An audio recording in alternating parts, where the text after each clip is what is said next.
Good morning, everyone. Before the meeting begins, I will allow our interpreter, Alejandra, to introduce herself.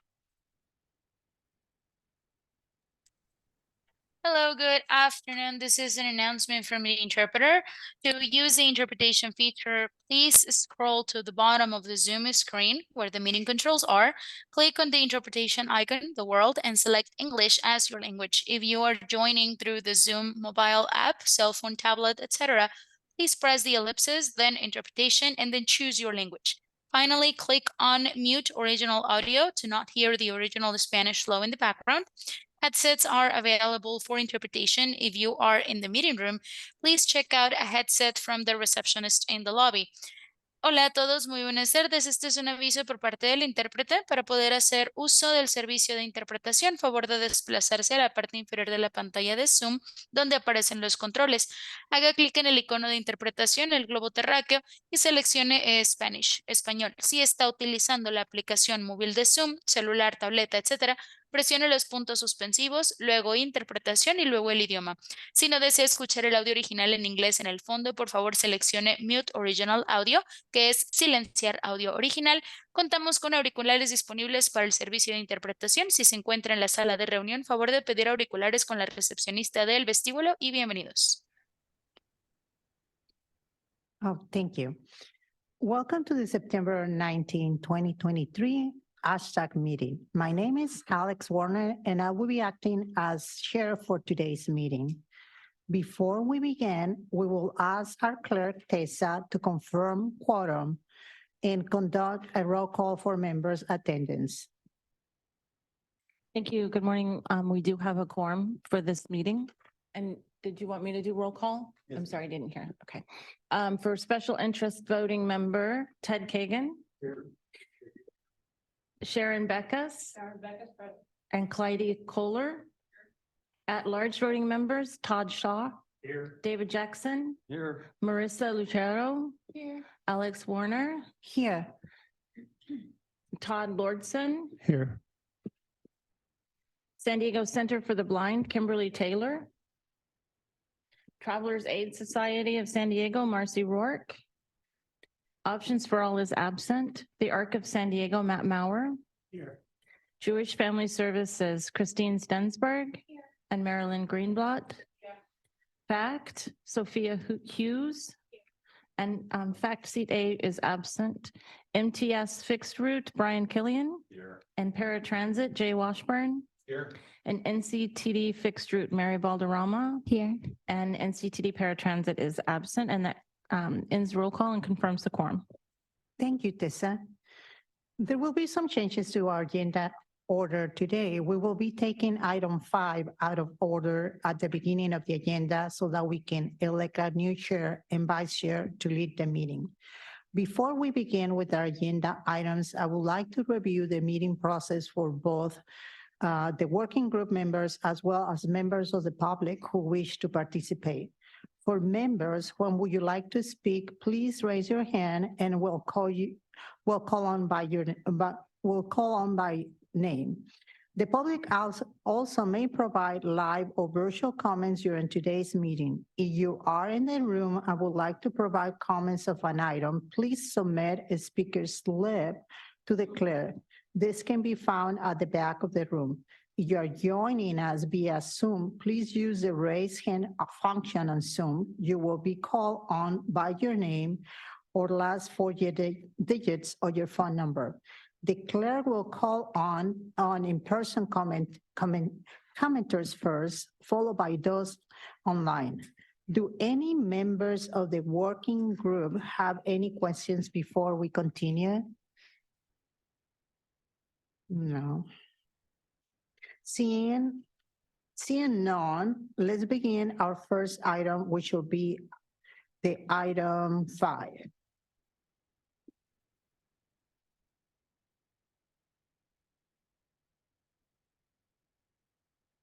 For item 5, we'll be selecting our chair and vice chair for our coming year. SAC will discuss the process briefly. Thank you, Chair Warner. So today we are going to be electing a new chair and vice chair. It's our first meeting of the new fiscal year. And so we're going to have to do that. That's why I got moved to the beginning of the agenda so that we have that person who can lead the meeting. We're going to need a nomination and a second for someone to be chair, as well as someone to be vice chair. If you'd like, we can take them together and vote on it all at once, or we can separate it out. And I believe anyone can make a motion or a nomination. If there's anyone, and you can nominate yourself as well if you'd like, or someone else who can accept the nomination.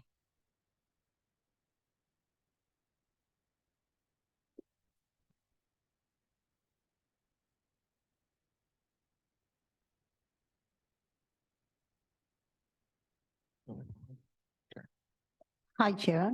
Yes, this is Sharon Beckus. I'd like to nominate Mary Balderrama for any position that she would so accept. I'll accept vice chair.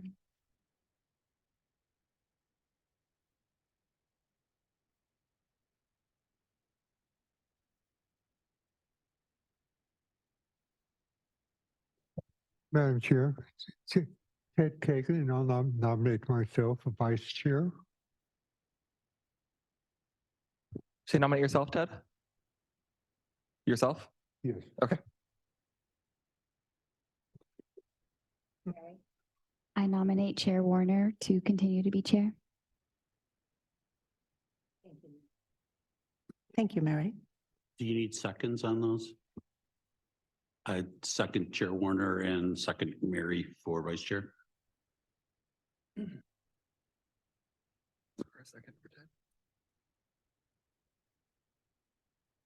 Can we ask for a second for Ted? Is there a second for the nomination for Ted for vice chair? Sure.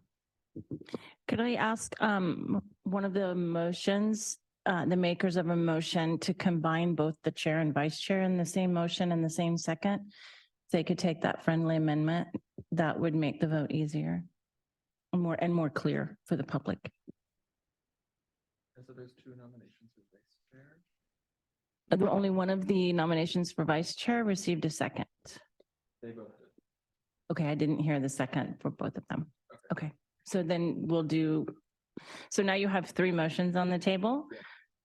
Okay, 2 for vice chair only and 1 for both your chair and vice chair. So you need to take action on all 3 motions.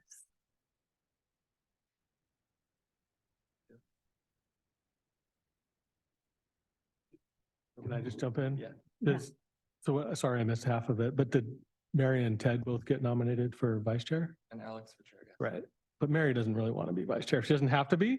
So we can, if whoever made those nominations want to drop them, that's probably okay with Mary, and we can go with the other one, right? Either's fine with me. My name is Sharon Beckus. I can drop Mary Balderrama. She's at this time otherwise engaged. Sorry, Tessa. So we have one nomination for chair, 1 for vice chair. Once a motion is on the table and has a second, it has to be acted upon. It can't just be dropped. It has to, they have to take a vote. Okay. So we have a motion to drop Mary as the vice chair. So the first nomination is for Alex for chair. So should we vote on that? Yes, so I would take your first nomination, your first motion and second for the vice chair position and take a vote on that. And then depending on the results of that vote, you may or may not have to take action on the second nomination for a vice chair. But you will still need to take action on the motion and second for a chair and vice chair unless they're willing to take a friendly amendment to just make that a motion of the chair. It was just for the chair. Okay. So the first nomination for vice chair was for Mary. So we'll have to vote on that first. Can you ask Tessa to call the roll for that? Let's call a roll for nomination for vice chair For Mary. for Mary. And second. So the motion was Sharon Beckus. Who was the second on that? It's you, Jay, right? I was second on that, Jay Washburn. Jane. Okay, and if you could just, we'll take a vote by hand. If you vote aye for Vice Chair Balderrama, just raise your hand now. And noes? Okay, that motion does not pass. And you can move on to your second motion for your vice chair. The second motion was for Ted as a vice chair. Can we call roll?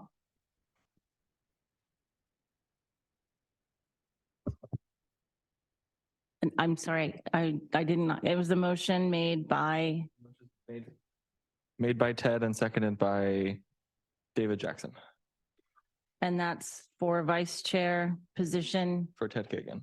Ted Kagan. Yep. Okay, all in favor, raise your hands.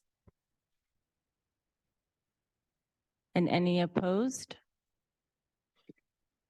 And that motion passes unanimously with those members present.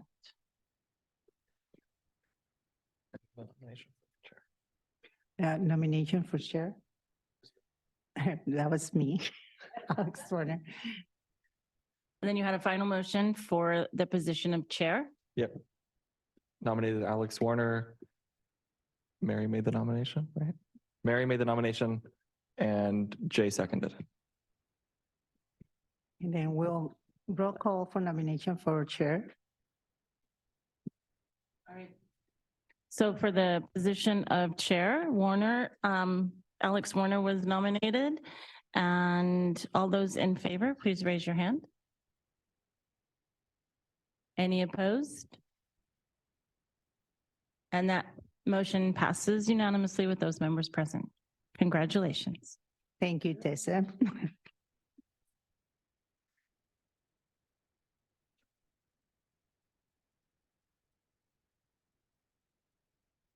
Okay.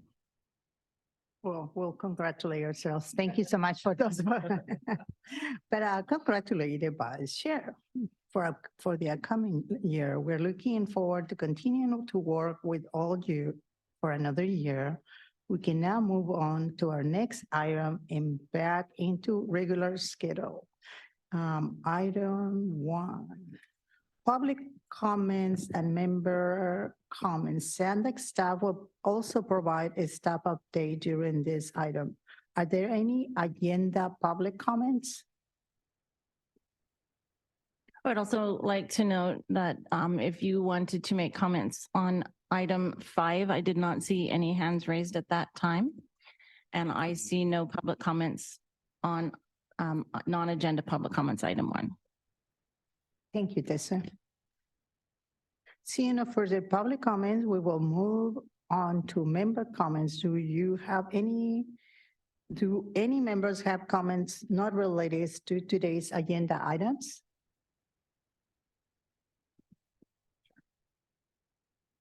Sharon? Yeah, my name is Sharon Beckus. I did try the SANDAG project or a combination project for the Pacific Beach Shuttle. And I tried it with a phone. I tried it with a cell phone that was not a smartphone. So let's call it a dumb phone or whatever you want to call it. But it didn't work. I didn't get picked up. I called twice. And so I ended up having to take public transit. I did report it. It took about 2 weeks to get some kind of feedback. Currently, what happens is when you call that number, it is outsourced. And that is a disservice. It is outsourced to someone who didn't even know how to spell Cass Street in Pacific Beach. So that's going to be a problem for anyone who doesn't have the app or a smart device that if you want to use a flip phone, you might have an issue. And it make me highly unlikely to try it again. So, and I was only going from a church in Pacific Beach to the Balboa Transit, which is what it was designed for. End of comment.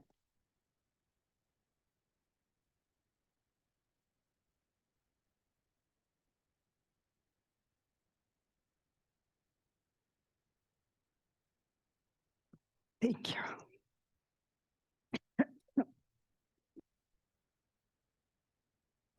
Thank you. Now we will hear from SANDAG staff update. Thanks, Alex. We have a few updates in the mobility transit planning for this meeting. As we mentioned at a previous meeting, we started work on a transit fare subsidy impact study this summer. We're working very closely with MTS and NCTD to analyze any possible fare scenarios that could inform the 2025 regional plan or future regional plans. We're looking at potential fare aid programs and the trade-offs those programs would come with in terms of providing transit service with our available budget.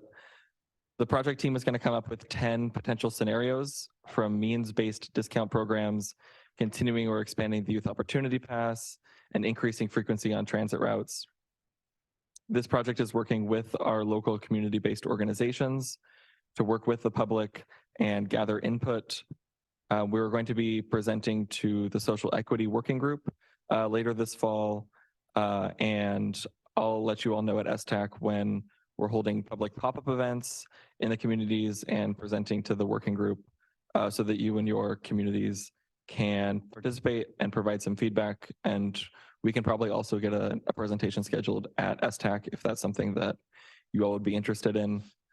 Recently, SANDAG was awarded a few planning grants from Caltrans, a lot of which will improve our transit service and some of our accessibility services. One of those is focusing on the trolley in La Mesa to add some, study some grade separations, which would help to provide better pedestrian and mobility access for people while also making sure the trolley stays on time, among some other grants, but that one was the most prominent. Not too many other updates right now, but we will check back in 2 months with you all. So I'll hand it back to you, Alex. Thank you. Thank you, Zach. Do any members have comments or questions on SANDAG's staff update? I would be interested in that presentation. Thank you, Mary. Seeing no further comments, we will continue to the next item, which is our consent agenda. On the consent agenda today, we have the minutes from our July meetings. Are there any public comments on the consent agenda?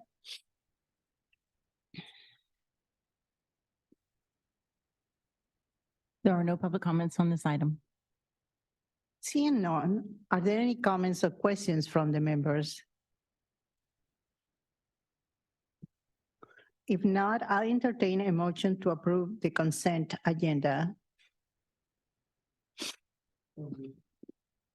Is there any second? Mary. I second. Motion that hour.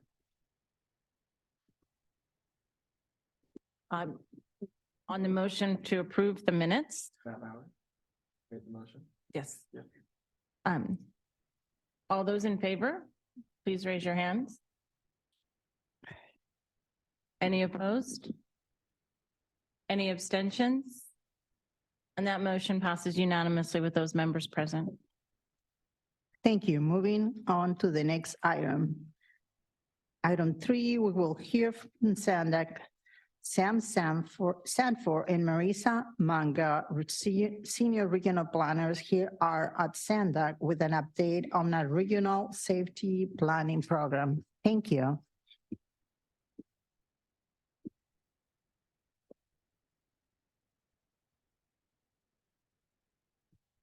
Good morning, everyone. Thank you for having us here this morning.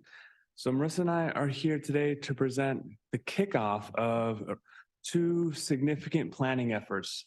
There's been a lot of months of work leading up to today, and I just want to start off by saying this is the first of what we hope will be a series of meetings where staff can come before this group and provide updates on progress. Today with the kickoff, we want to provide kind of the groundwork of what we're looking to accomplish with these two planning efforts, the Regional Active Transportation Plan update and also the Regional Vision Zero Action Plan, which is a comprehensive safety plan.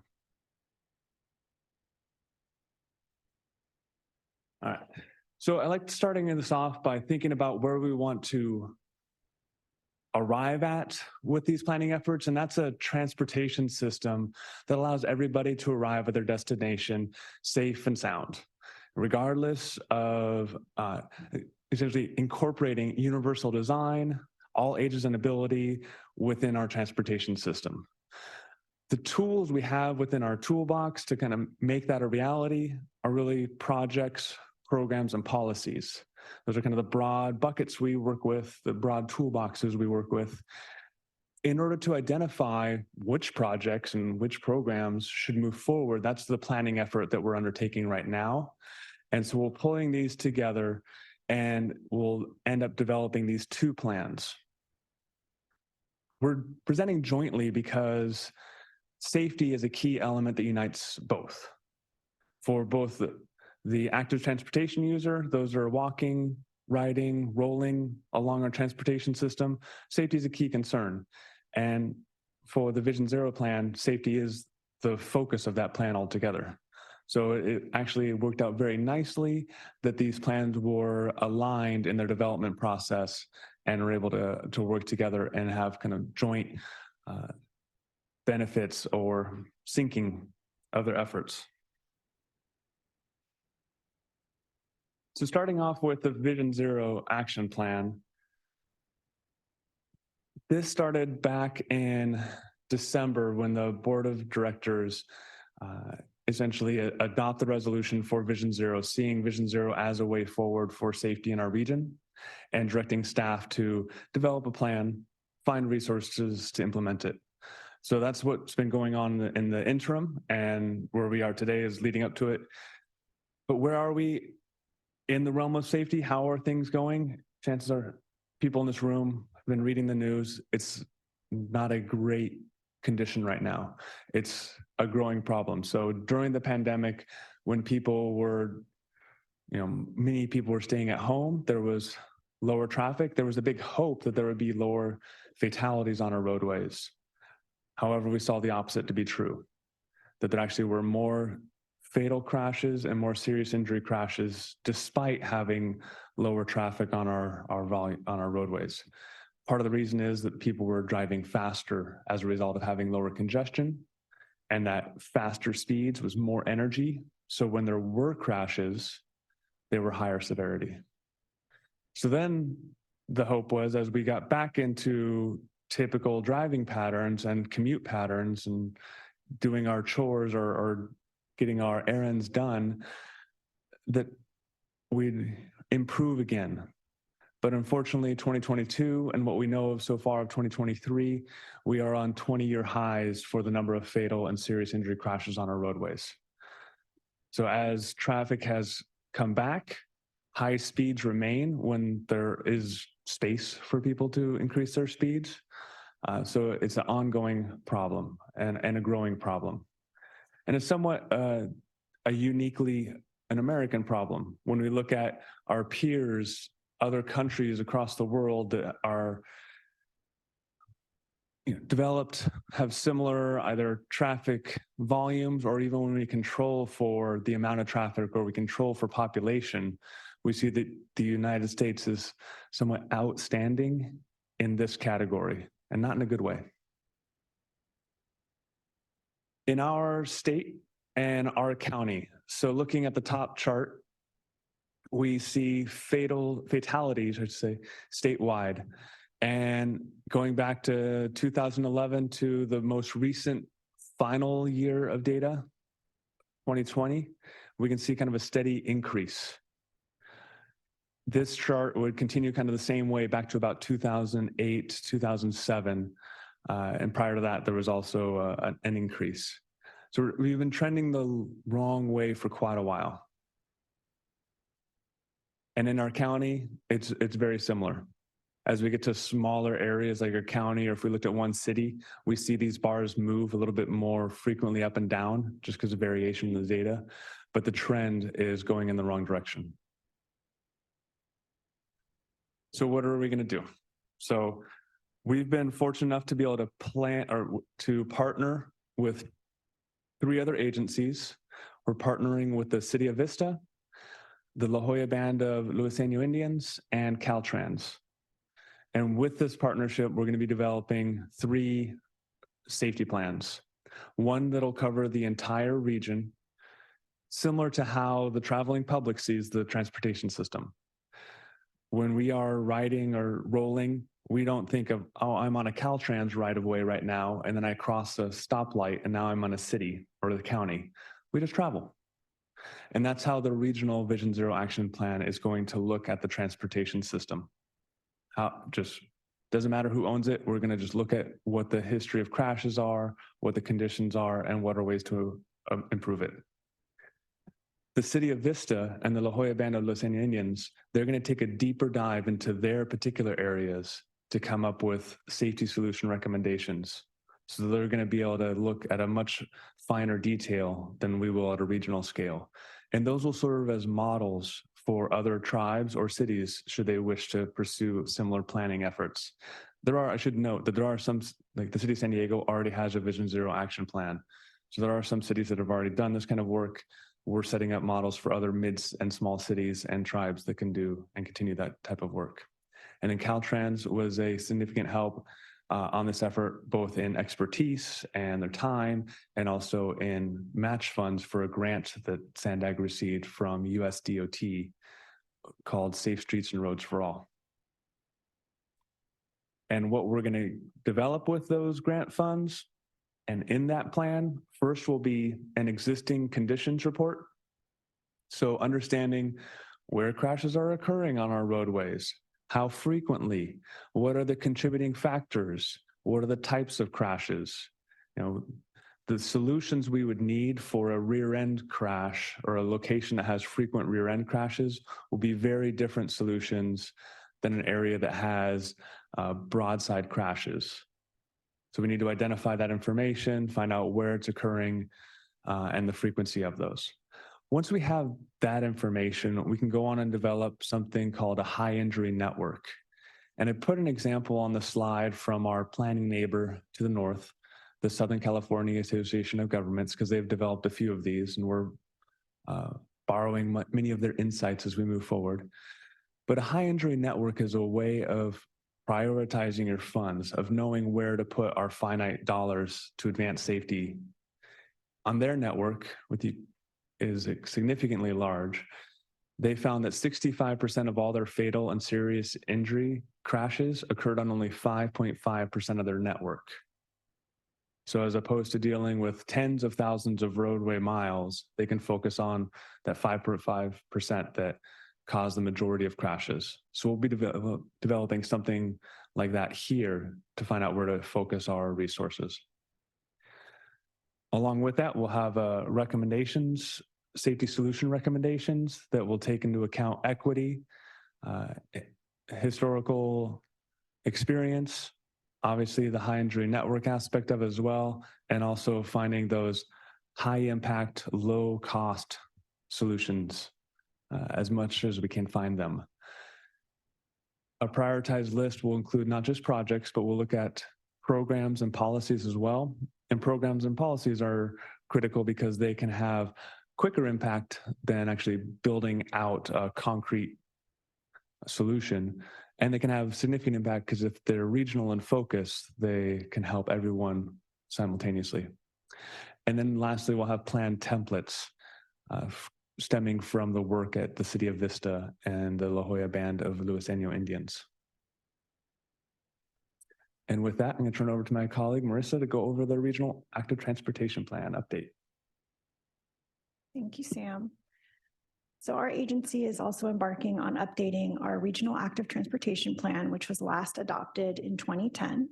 Since then, of course, we've had a few cycles of regional plan updates, and a lot has changed locally here with regards to how some people are moving around, how we've been planning out into the future with a lot of our transit services, roadway improvements, and active transportation facilities. So it's beyond a time for an update to get this dozen-year-old plan kind of updated to today's conditions. We want to also, of course, account for all of the opportunities we've seen post-pandemic with all the newer devices people are using to get around, to walk, ride, and roll in our communities. Everything from electric bikes to cargo bikes that can help people move their small goods or parcels, in addition to things that delivery companies could use to leverage some of these regional bikeways and other facilities, and to help those that have limited mobility, our aging population, to ensure that they're included in a network that can get them in between communities and traveling within their communities as well in a safe, comfortable fashion.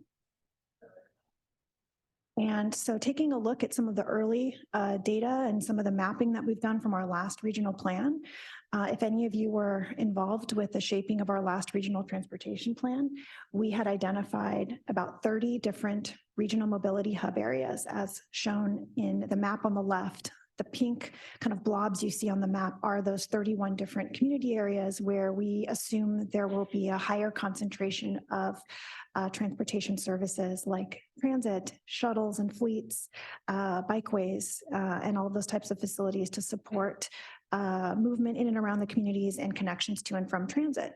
And so we want to make sure the updated regional bikeway network most definitely connects to all 31 of those areas, and making sure that all of those communities are served so that people can get to all of the newer exciting transit services, like the robust set of rapid options that are included in the latest plan are included. And on the map on the right, it's some early analysis that we've been doing for this current regional plan regarding short trip end densities. So essentially, where are the higher rates of shorter trip making happening? Nearly half of the trips that people in our region take are below 3 miles, and it's a real opportunity to encourage folks to use other forms of travel other than a car to get to those kinds of places, whether it's to go shopping, to go on a social trip, to get to the park, in addition to using bikeways and walkways to help with portions of your commute trip. We see the update of the regional active transportation network as helping to fulfill a lot of different needs. It can mimic the highway or transit system, for example, whereby someone may use it for a longer period to get where they need to go, or maybe just like someone enters a freeway for a couple of exits and gets off, it's an opportunity for someone to hop on the regional bike network, use it for a short distance, and then get to their destination within their community.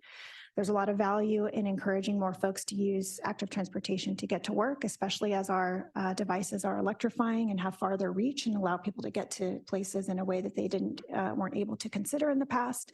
And it's an opportunity for us to think about all of the places, community centers, parks, the coast, et cetera, for people to use active transportation to get to. And so with this plan update, here are some of the things we are keeping in mind as we start to plan out that network.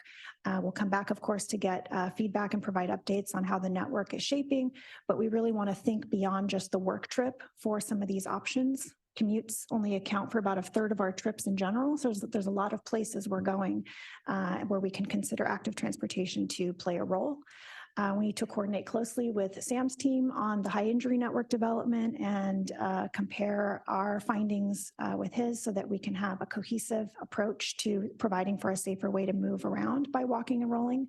Got to account for those new devices I was describing, and we need to continue what this agency has been doing with our regional plan efforts and conduct meaningful public engagement that definitely prioritizes underserved communities, communities that are facing difficult challenges like you were with the NEV shuttle and trying to improve upon that and make it better. We certainly want to have all of our options serve everybody in a meaningful way and to make it an enjoyable experience so people continue to use it and consider it in the future. Let's have some images here. With this active transportation plan update, we're leveraging new and diverse sets of data on climate, equity, safety, and health. This active transportation network is the backbone for which SANDAG ends up designing and constructing bikeway facilities, either ourselves or in collaboration with all of our local jurisdictions to make sure that there's safe bikeways that are deployed throughout the region. We want to maybe also consider some of the locally planned bike routes that cities have already adopted in some of their own plans to see if it should be included in this regional network because it's going to add value for some of those regional connections. And it's this plan that's going to determine the update of all of the costs and phasing and implementation assumptions for new bikeways and walkways that may support them that we implement between now and 2050. We're going to also, like Sam, include some supportive policies that could be considered. It's important to think also about supporting amenities like secure parking for devices, in addition to other safety elements that could help someone who has either limited mobility or is experiencing deafness, is blind, et cetera, things that can help make navigating the regional network that much more intuitive. And we're considering the option of developing what we're referring to as an interim active transportation network for the current 2025 regional plan, just because we are embarking on the plan update at the same time as the 2025 regional plan. And we need to think about if there's some interim strategies that we can include from the active transportation perspective in the meantime. And then last, we wanted to cover community engagement and what our plan is for conducting outreach throughout the region regarding both of these plans. So in addition to coming to working groups like SSTAC and others here at SANDAG, we're going to be launching a full-scale digital outreach effort, which includes interactive mapping and surveying online that people can use, in addition to bringing those tools to in-person events that we'll be conducting. We're scoped to carry out tens and tens and tens of in-person events throughout in the next year to support both Vision Zero Action Plan and the Regional Active Transportation Plan update, probably doing a sub-regional focus and inviting a lot of groups to come to one of those sub-regional areas to participate. We are executing contracts with several community-based organizations to assist us with that in-person outreach, and they'll play a direct role in helping to shape the outreach materials. Doing a lot of activities on social media to interact with the public as well. And the final outreach tactic that we've come up with is a technical advisory group that Sam will talk about in just a moment. Before I hand it back to Sam, I just wanted to show an example of what our current 2025 regional plan is doing for the kind of interactive mapping component of outreach, which is very neat because it allows people to add comments, general comments or thoughts that they have regarding the transportation system as a whole, but they can also pinpoint specific locations where they feel concerned either about safety or they want to relay about how a new transportation improvement could or should be added to that location. It allows people to pinpoint a location, draft a comment, upload an image, like or dislike somebody else's comment that they've been able to see, and we'll be incorporating the same type of interactive mapping component in the platform that we use for both of these plans. And we've also gotten word that the next generation of this platform that will launch with our plan outreach will include some improved accessibility improvements as well. There you go. Thank you, Marissa. So this technical advisory group, we're really proud of this. This is one of the best practices that's been recommended, and we're instituting it with these two plans. And what it is it's taking kind of multidisciplinary experts from a variety of fields, bringing them together to advise on the development of these plans. So we have individuals from trauma centers, first responders, from the legal framework for jurisdictions. We have tribal members, school districts. It's a great diverse group. And so we'll be presenting ideas to them and getting their feedback for, capitalizing on their expertise to see, are there other avenues that we haven't explored, other potential pitfalls that they can make us aware of as we move forward as well. And we do have a advocate from disabilities as well. Another piece that's coming out of this has been in the works for some time now is a public-facing safety data dashboard. This pulls together about a decade worth of crash data from the statewide integrated traffic record system. It cleans it up, makes it a lot more user-friendly. This is not what it looks like right now. This is just an interim phase right now, but it'll be launched this fall. and it'll allow the public and jurisdictions to go in and see what types of crashes are occurring in their area, so they can look at it in a map based and look at what types of concerns are happening in their vicinity, but also trends over time and different types of crashes.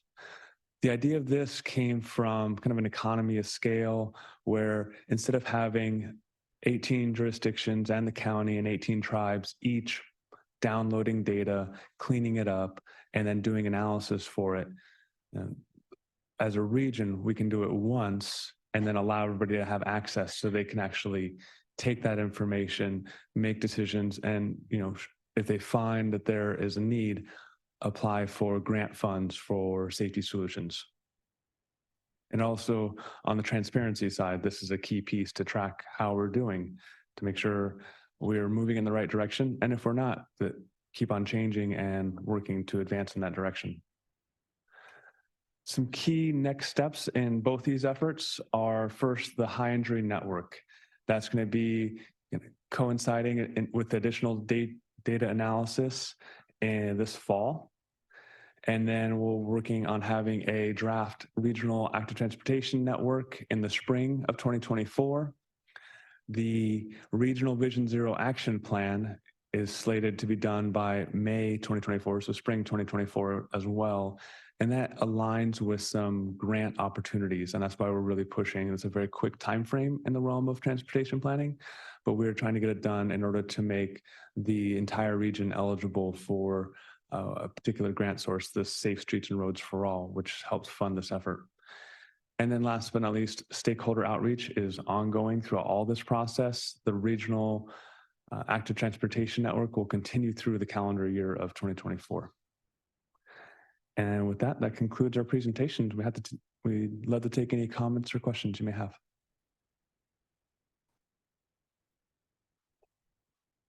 Are there any public comments on this item? There are no public comments on this item. So now, are there any members? Yes, David? Hi, is it possible to go back to slide 1, 2, or 3 where it shows the push button crosswalk to cross the street, devices, gadgets? Bear with me, or is it better? You guys got it? Okay. We were fighting over the controls. It's either it's 1 through 5. It shows the pictures of you push the button across the street. You had I think it's the second of, slide. Keep going. Since I saw it, it reminded me of an issue that since you're talking about safety and crashes, blah, blah, blah. You got to go all the way to the. I know I saw it. Yep. That's why I'm bringing up the question. Maybe it wasn't that early. It was. Was it? Yes, slide 2. Yeah. No. Yeah, it's before the animation, though. Maybe this is at the end of the animation. So I guess we go to slide 1 and advance 1. Okay. There we go. Yeah. Okay. Okay. Achieving. Right now. Since I saw this slide, I'm wondering, is SANDAG or, who's in charge of upkeep on these things? Because I'm down in Imperial Beach and I walk around a lot. And I noticed it's not a problem for me, but someone who might be blind, it very well could be a concern. But I push the thing, and if it's working properly, there's audio about wait to cross, in my case, Palm Avenue at Route 75, whatever. And it's not there. And I'm wondering, do these things break down a lot? Is it the city's job, or is it SANDAG, or who? Since you showed a picture of it, I figured maybe it's SANDAG's responsibility. So I wanted to bring this up because, like I said, if you're blind, I don't have an issue, but somebody could.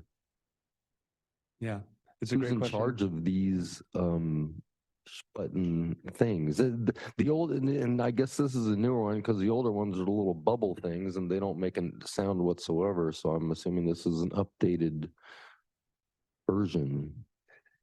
Anybody have any knowledge on this? For the actual ownership of these types of facilities, it's going to be the owning agency. So either a city or the county or Caltrans is going to be Okay. the agency Caltrans, responsible for it. Oh, But you bring up a good point that, maintenance and keeping up with that's what I'm getting requirements at, of them. maintenance. Yeah, exactly. Yeah. Okay. I don't know. Thank you. It's on the record here, I guess. So, but yeah, it was a concern. I don't have a problem, but somebody might. Definitely. Thank you. Thank You're you. welcome. We have. Oh, Clady. Clyde. Hi, I'm Clyde Kohler. On the subject of those buttons, as I crossed the street this morning to get to my bus stop, it was the countdown, it was working, but the countdown is rather quick. I think I live next door to a person who's totally blind. I don't walk terribly slowly, but I'm not real fast. I barely made it to the other side. I know she travels more slowly than I do. So I think that needs to be addressed somewhere, that they're not allowing those set up automatic things are not allowing enough time for a person who might have to move a little more slowly to get across. And we're talking about Mission Road in San Marcos, which is, it's busy. So, and one other, I have a question, just to throw the thought out there, if you don't know, you don't, but when you're talking about the high injury network, are you looking for any correlation with traffic clogging on freeways and so on? I mean, that may just slow people down or irritate people, but I'd be really interested to know, because I know some places that are always horrible for freeway drivers, and if you have any thoughts on it, or if you want to just put it in your notes for some time.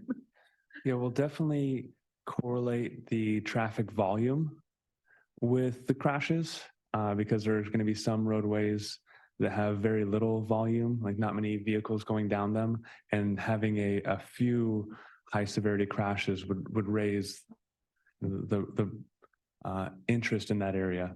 Whereas a roadway that has, tens of thousands or hundreds of thousands of vehicles going through it, having a few crashes, that would not,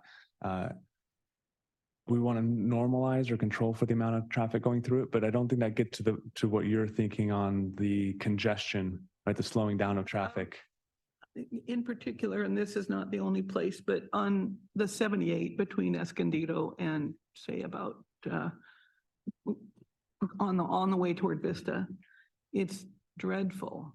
People I know won't even go on it because people are impatient. They're trying to get around each other. They're aggravated. It comes to a complete stop a lot of times. So it's become worse and worse. And I'm just wondering if there's any correlation with accidents that cause injuries and that kind of scenario. Yeah, we will be looking into what they consider aggressive driving. So an officer that responds to an incident is able to determine that there was aggressive driving or unsafe driving. That is a flag that goes into the crash report, and that's something that we can look at as we go through this process. Thank you. Todd? Yeah, my question probably relates more to the advisory group. I'm just curious if either somebody from the advocacy of these groups, or if there's going to be individual members from the blind community and the deaf community, if you've actually reached out to people. Yes, we have. And so we do have an advocate joining. I'm blanking on the individual's name right now.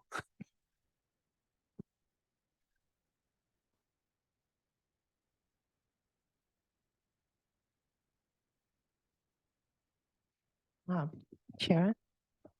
Yes, thank you for the presentation. I have a couple of questions. One is, you've talked about public events. I'd like to suggest that those public events being held, that there be an option to have a daytime one as well. And also something at a public event that is accessible by public transit. Because I'll give you an example. I live in downtown La Jolla, and to go to Kearny Mesa to the county building took me 4 buses. And it's what, 8 miles? So that's one thing I wanted to bring up. The other question was, you talked about the dashboard. Are you doing a focus group to find out if the dashboard is user-friendly? And I think focus groups are very helpful before you roll out a product. And also the last thing is, are you looking at ride sharing accidents? Because there's a lot more ride sharing out there now, and I'm curious whether they are involved with some of the accidents as well. Thank you. I'll take them reverse order. That's how my brain works. On the ride sharing, we're looking for a data set that could help us with that, because for working with operators to pull that information, we haven't been able to really find that data set. What we are typically, or what we're currently using is this, what's called SWITRS, the Statewide Integrated Traffic Record System. It has not kept up to speed with changing transportation. Right? As we get ride sharing coming on board, the form that's filled out has not changed in a while. So there isn't a section for that unless the officer includes it in notes. So hopefully we can include that in future iterations. On the dashboard side, the interaction we've had is we showcase this with our the 18 cities in the county. We met with them, with their staff, and kind of talked through the elements that we're looking at incorporating and got their feedback and brought that in that way. So a traditional focus group we did not do. We worked with the cities in the county and showed it to them and then made adjustments as we went through it. I will say that it is going to be an ongoing process. When it does launch, it'll be, you know, a well-refined tool, but always up for refinement. So there'll be new data sets added, new information brought to bear to that tool. And there was a third piece, and yes, definitely on the event side, we will have a mixture of times, a mixture of locations across the county, and definitely accessible facilities and accessible by public transportation. I appreciate the feedback.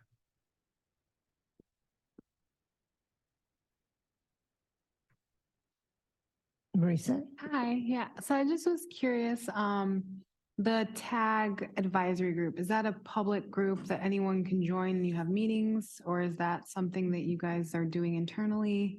Because it's the first time I've heard of it, and I'm just kind of curious about that. We've set it up as a task force within SANDAG. There's several others that exist. It's not a public group, but what we've done is we wanted to get kind of a group of under 25, a manageable size, because in many instances, our discussions will have breakout sessions and things. We want to be able to bring early deliverables and have kind of more focused discussions on the outreach tactics, and also looking at the preliminary data that's coming through regarding high injury network and the active transportation network development. And a lot of the members of the TAG are individuals that are typically harder to reach and get engaged with our general kind of outreach. So trauma centers, for example, city attorneys from local cities that have something to say regarding safety, academic research and such. We're not always regularly talking with these groups, and so we want to at least have these 5 or 6 touch points during the course of the next year and a half to have focused conversations on the network development. But that's just one of the many different types of outreach tactics that we're utilizing for both of the plans. Okay, thank you. Matt? I just wanted to say, I really like the idea where you're aggregating the data in one spot as opposed to having it analyzed separately in different regions and then pulled together, because I think that improves efficiency as well as data validity. So I think that's a great idea. Thank you. I don't see any other raised hands. See, then we can move to the next item. Oh, Thank you so much for a great presentation. We appreciate it. Thank you. For item 4, we will hear from Dinara Usanova, Senior Systems Engineer at SANDAG, and Kirk Bradbury with an update on Bayshore Bikeway Barrio Logan intersection improvements.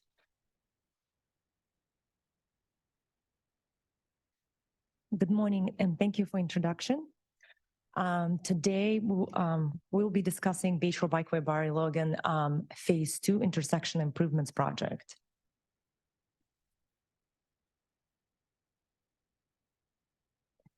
On the agenda, we will go over overview of the project, status timeline of the project, major features of the project, and we will have time for questions at the end.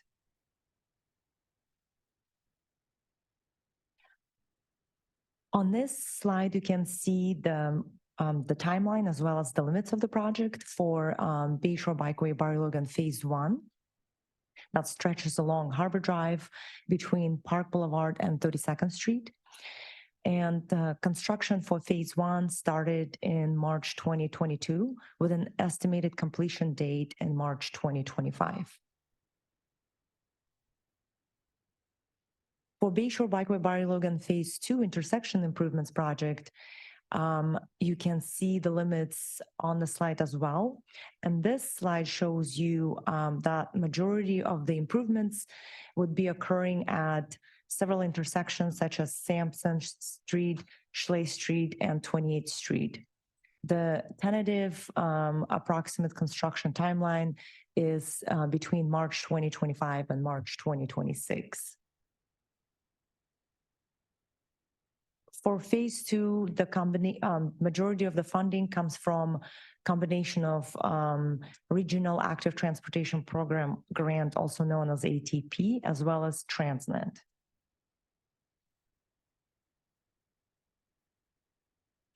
Preliminary project timeline. The design for Phase 2 started in November 2022. In April 2023, we found out that we were successful in our ATP regional grant application. We anticipate completion of design in October 2023. And as I mentioned previously, the tentative construction timeline is from March 2025 through March 2026. Major features of the projects are as follows. Improved 88 sidewalk connections between MTS Harborside Trolley Station and Harbor Drive and 28th Street intersection, upgrades to railroad equipment, including railroad crossing gates and railway signaling at 28th Street, Sampson Street, and Schley Streets, updated roadway signing and pavement delineation to current standards, and new traffic signals near MTS tracks. This slide shows you how the intersection is going to look like once the project is completed. You can see on the slide ADA compliant curb ramps on both sides of 28th Street. There you can also see the sidewalk on both sides of 28th Street that I mentioned previously that has ADA features, and it stretches between MTS tracks and the intersection itself. You can also see the 3 traffic signals, too bad I can't point to them, near MTS tracks that I mentioned previously, and the new railroad crossing arms. With that, I would like to conclude the presentation. Thank you for your time. And this is the time we would like to open up for questions. Myself or Kirk from QIC, the engineer of record, will be happy to answer questions. And this slide just tells you on how to stay connected and get updates on the project.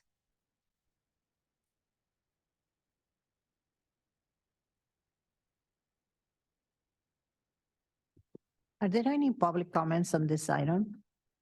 There are no public comments on this item.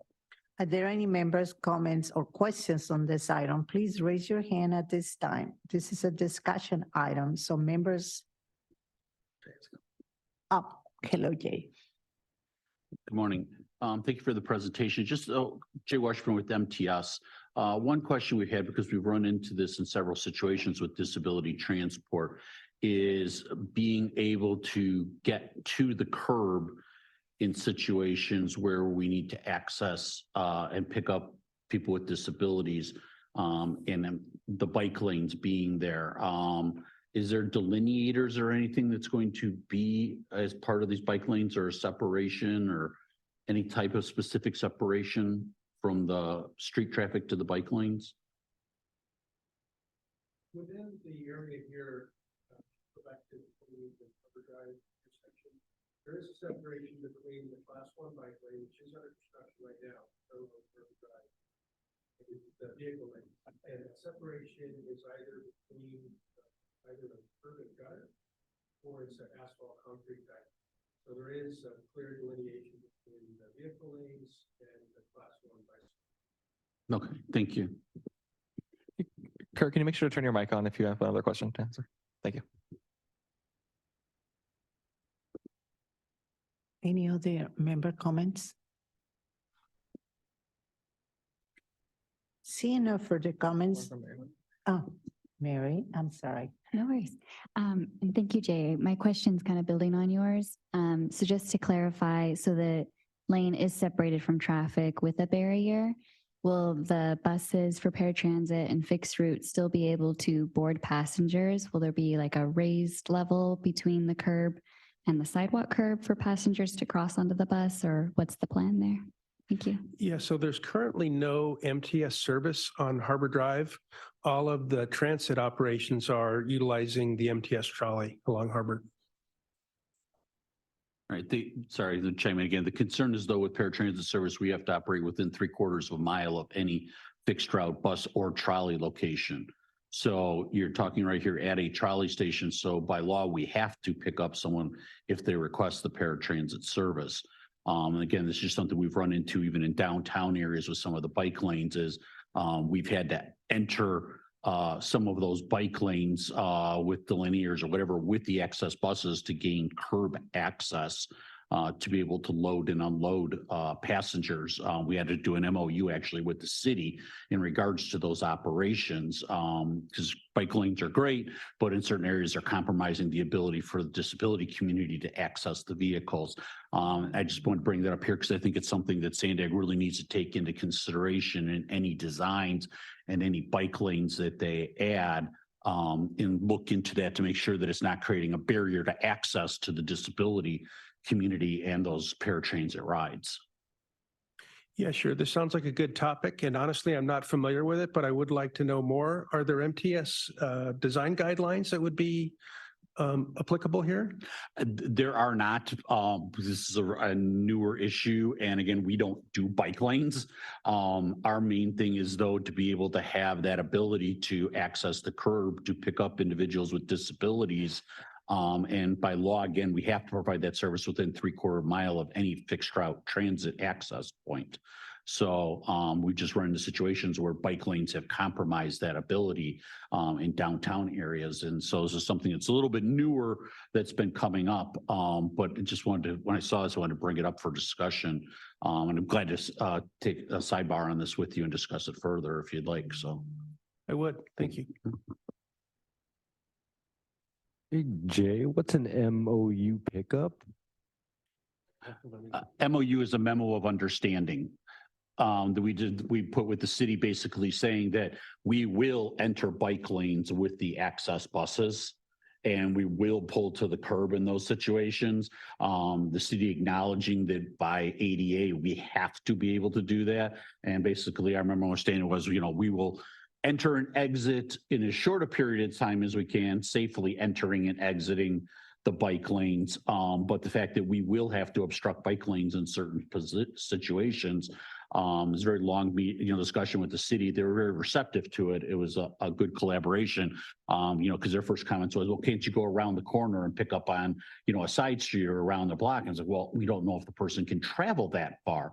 So we can't tell someone we can't pick them up because of a bike lane. It's one thing if an area is not ADA accessible or, gravel or a steep driveway or something like that, but a bike lane under ADA is not a sufficient reason for us not being able to pick up an individual at that location.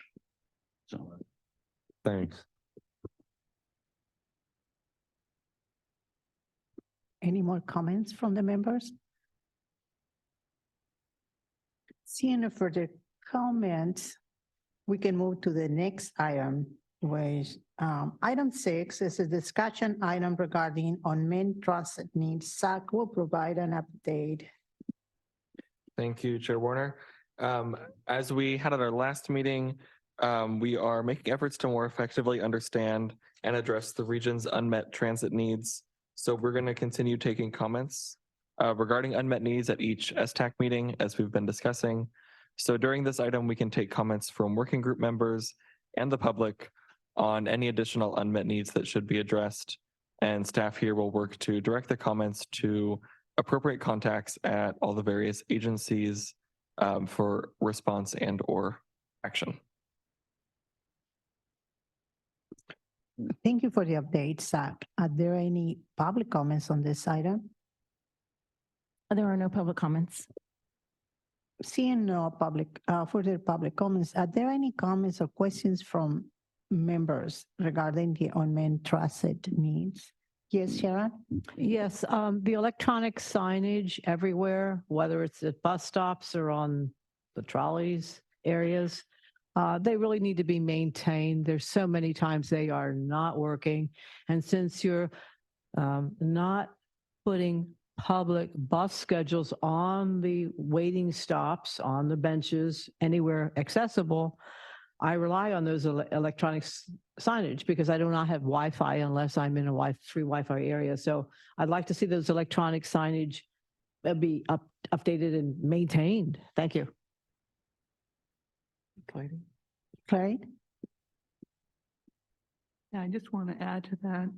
We really need those electronic signages and otherwise to be made audible for people who cannot see them or cannot read for some reason, but really need to be audible.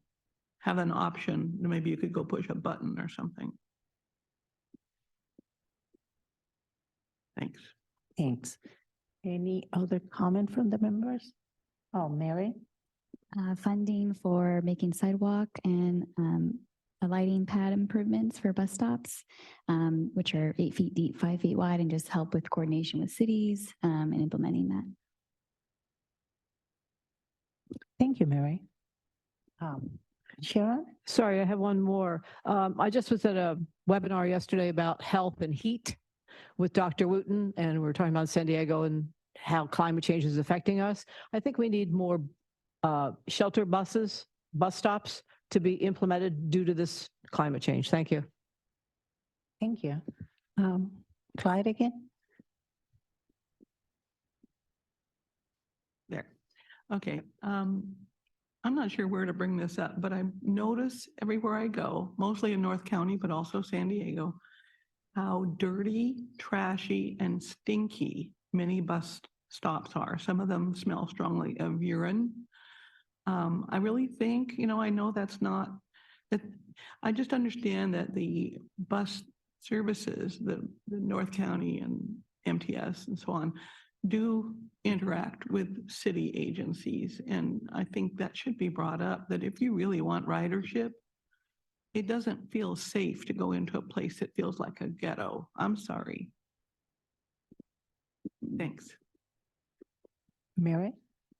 Thank you, Clyde. Just to respond, please let me know where you're encountering these dirty stops, and I'll see what the policies are around those and if we can get those cleaned up. Thank you. Any other comments from the members? We had one other comment that we received ahead of the meeting online from Musumi Pugh, Scripps Ranch resident, referring to disabilities that are left them unable to drive and needing a paratransit service within their neighborhood in Scripps Ranch.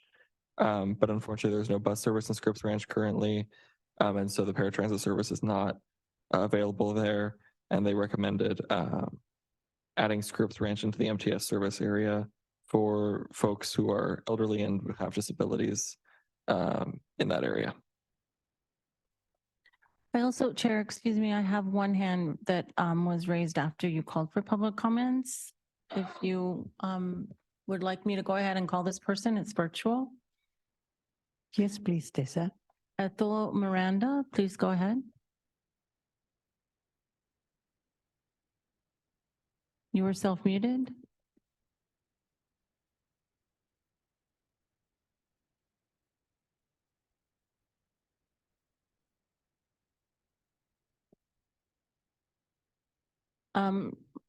This person is self-muted still.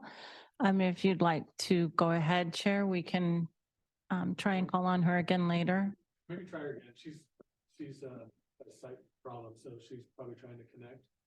Can you call her by She's- name? Call her by name. again, just so- Ethel, you're self-muted?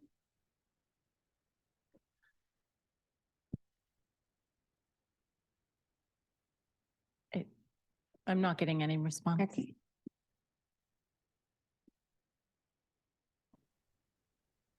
Sorry about that. Okay. My JAWS just told me I had to do all kinds of different keyboard commands, find that unmute button. Okay, my comment was it's gonna be a repeat. I'm gonna go ahead and ask again to consider moving the transfer point for paratransit from the Escondido Mall, I believe that's transfer point 10, move it to the Escondido Transit Center for safety reasons, for the heat reasons, because that little shelter during the major heat, it just is blasting, because the transfers are very, very rarely, if ever, on time. They're never on time. So we're looking at, I'm totally blind. And when I had my guide dog, that was incredibly not okay to overheat him. We're sitting there at least an hour, 40 minutes. A lot of times I see the poor drivers or also the passengers, because they've had a long, long ride, needing to use restrooms. And I know we've already been asked to not use certain restrooms from the mall. I think it was a restaurant that had said, no, don't park here and do not use our restrooms. And so they're kind of going a little further down. So there's all this juggling, and it's so unnecessary.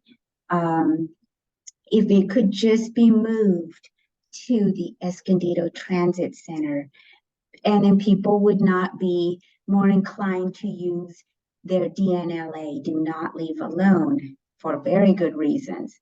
It's not safe. But at the transit center, well, heck yeah. They'd be like, there will be seating, there's shade, there's cameras, there's security, there's bathrooms, there's even a store. So they wouldn't mind you spending an hour, 40 minutes, sometimes 2 hours. So anyway, please consider that. It's long overdue. If there could be some collaboration between MTS and NCTD. I know they've said there's been a real estate issue, like where would we do it? They can do it. It's not often, and those little buses, they can do it. It just, it would make sense. Thank you. Chair, excuse me, I do have one more public comment or hand raised. Ms. Sumi Pugh, please go ahead.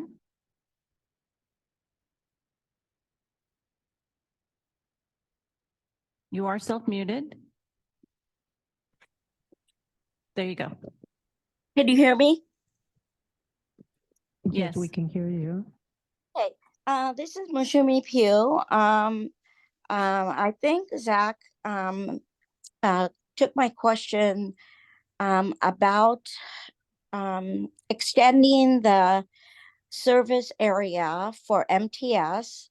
I live in the Scripps-Sanji area, and it's a dead zone for MTS. There is nothing available. It's just about a mile or two from the I-15 corridor. And we really need, I have a disability, so I cannot drive, and I just need to be able to get to an MTS transit stop, for example, a close one, like Miramar Transit Station. And it's really not a big distance. So I wanted to present to the ADA paratransit as well as the MTS service area coordination, how we can change that issue, how we can improve service in that small area. Thank you. And that does conclude the public comments. And just really quick, Musimi, I tried to reply to you, but it sounds like you may not have received my email message. So I see you added your phone number. So we'll forward your information as well to FACT, because in the absence of fixed route transit, FACT can help provide possibly the unmet needs there, but it will be noted in our unmet needs section as well that Scripps Ranch needs fixed route service so we could get paratransit service. So thanks. Sorry, just one comment in reply to that. I've looked into FACT many times, and it's $10 each way for a trip through FACT, and that's not reasonable because I need to get to work, and I don't get paid enough to get to pay $10 per trip each way. And I really need to, we need to have access to something more affordable that is through MTS. Thank you.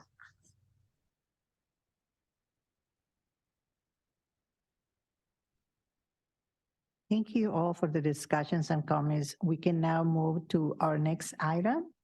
Item 7, any information item with updates from MTS and NCTCD. I'll hand it over to their representatives to provide an update. Mary? Hi, Mary Balderrama from North County Transit District. I'll just run through a few of my points. September is Rail Safety Month. The public is reminded to exercise caution around tracks.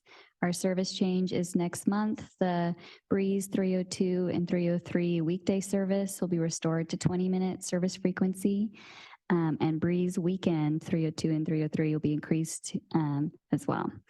The NCTD Plus Vista pilot was recently expanded to include Melrose Drive Station and Civic Center Vista Station. The pilot program offers discounted Uber, Lyft, and trip shop rides to and from Vista Transit Center, Melrose Drive Station, and Civic Center Vista Station within a defined geographic area. This pilot will end in late January. NCTD and the City of Vista will receive a grant from the FTA to fund a feasibility study to create a multimodal mobility plan for Vista Transit Center and surrounding neighborhoods to improve the safety of the NCTD Sprinter corridor crossings near the transit center. And then on Friday, August 18th, the City of Vista and the San Diego County District Attorney's Office hosted a homeless resource fair in coordination with NCTD. The event was hosted at Vista Transit Center and included the DA's office, Humanity Showers, mobile showering unit, San Diego's County's Live Well bus, and over 25 legal and healthcare related resource providers. The DA's homeless court provided real-time court and DMV relief to individuals, removing immediate barriers to housing and security. At this event, the DA provided counseling and legal services to over 130 individuals. And CTD staff provided informational resources on its services to event attendees and community resource providers. And finally, our previous executive director, Matthew Tucker, has retired from public service. Our interim director is Paul Ballard. Thank you. Thank you, Mary. DS? Good morning, everybody. Good morning, everybody. Jay Washburn, MTS Access. Some general updates for everyone. The Youth Opportunity Program has been extended through June of 2024. This includes youth riders on Access, the paratransit service.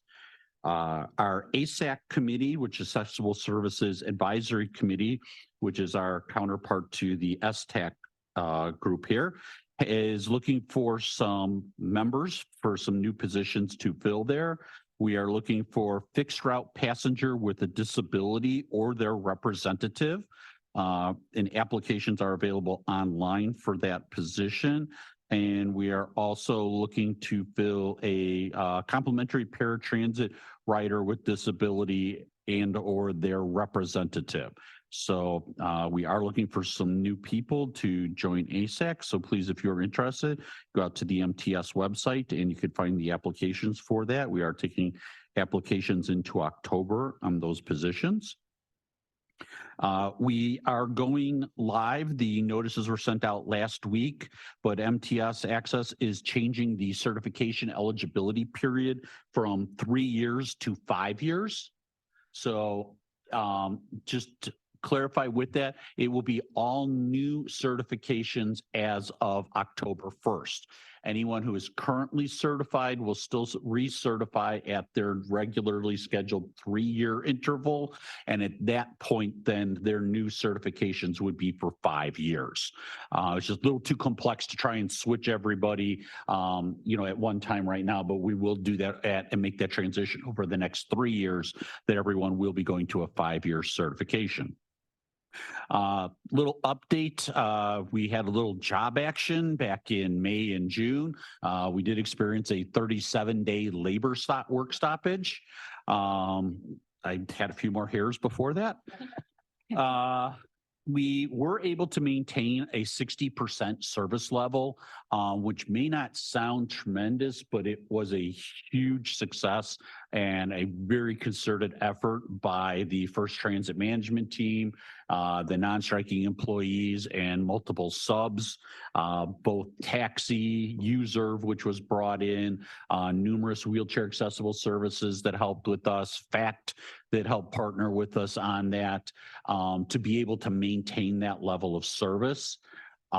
We had a complaint ratio, which was much lower than our normal service periods, and very little in regards to the missed service, which we in-house are looking at as a success due to the robust communications we were trying to do between robocalls and online postings and the email blasts and things that we were sending out to the access riders. We really tried to work very diligently to keep everyone informed and notified of what was going on.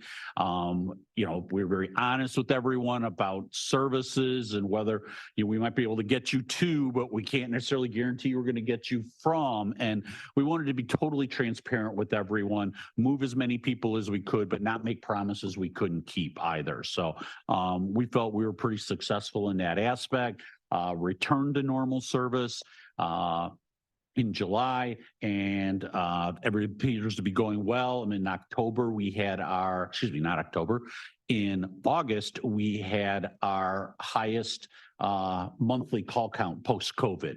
So it's definitely an uptick in the service quickly returned after the strike. We are still sitting at about 60% of pre-COVID levels, though. That ridership definitely has not returned to normal. We've been utilizing some minivans that we have more, so you may see those out there, out and about, being operated, same with MTS Access logoing, and those are operated by First Transit, our contracted provider for those services. We launched our 10-day reservation window, I believe it was back in July 1st.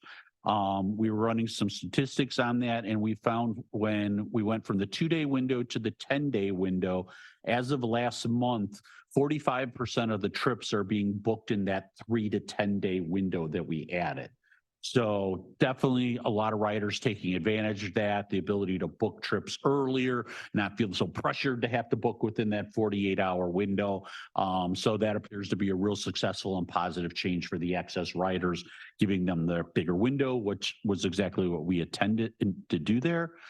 We do have about 20% of non-subscription trips that are also being booked through our web and app portals. So great. And again, just another avenue to give individuals more flexibility and be able to book their trips.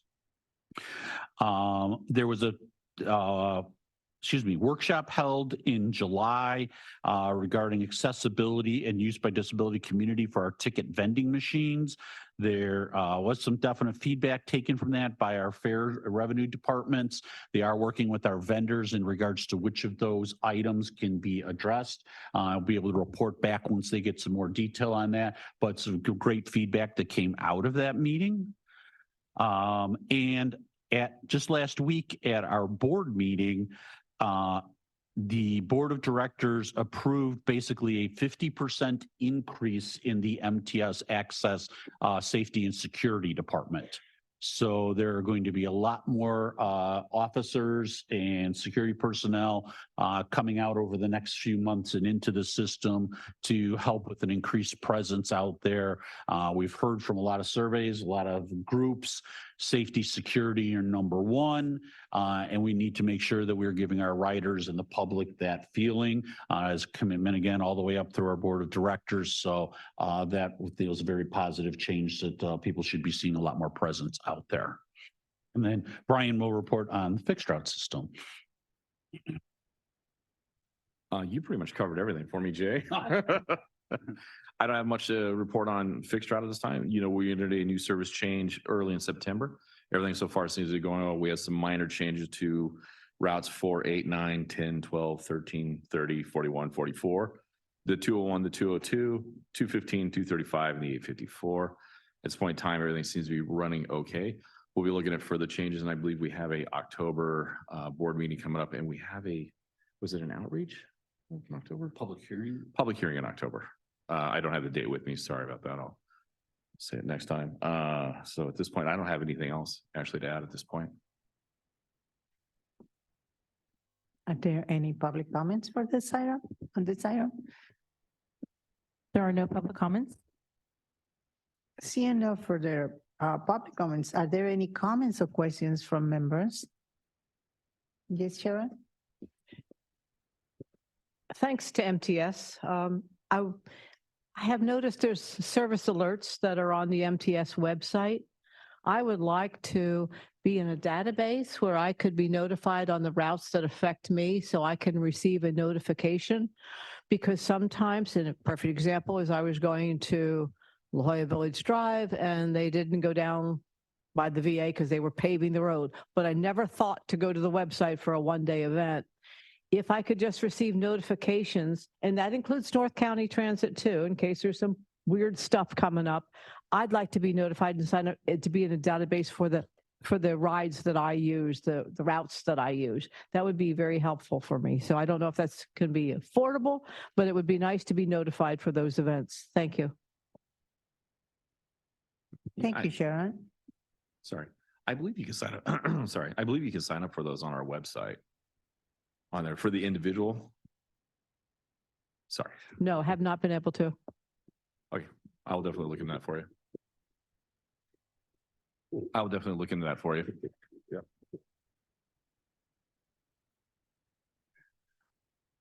Yeah. Yes, and on that note as well, the trip planning needs to be updated as well. I went on a trip 2 weeks ago to a meeting, and they recommended one bus, 215, and it turned out to be the wrong bus to get me to where I needed to go. So we need to recheck the trip planning thing. And every month I call customer service regarding the bathrooms on Amart, on El Cajon and Old Town, and I call the public health too, and nothing is done. For years I have called, and terrible, the bathrooms at Amart, at Old Town and El Cajon. Unbelievable. Thank you.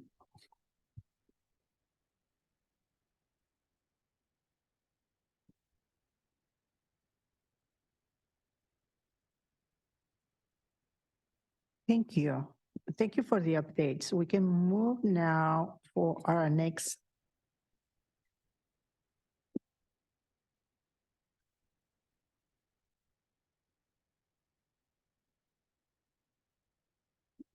Item 9, is any It's an information item with updates from FACT. I will hand it over FACT. Do we have someone from FACT today?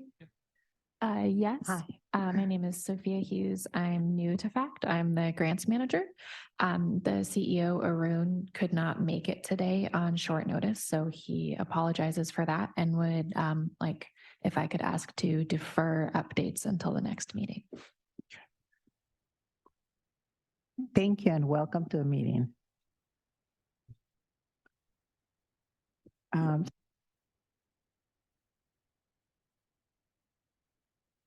Thank you, Chair. We have one public comment on this item. Musumi Pugh, please go ahead. Yes, it's Moshumi again. This is a question to address the fact. Again, I tried to use FACT and it was way too expensive. It's like I said, it's $10 per ride. So it's not practical at all for people who need to get to work. So if there's anything that can be done about reducing the cost or, and, picking up people who have disabilities, I'd really appreciate that. Thank you.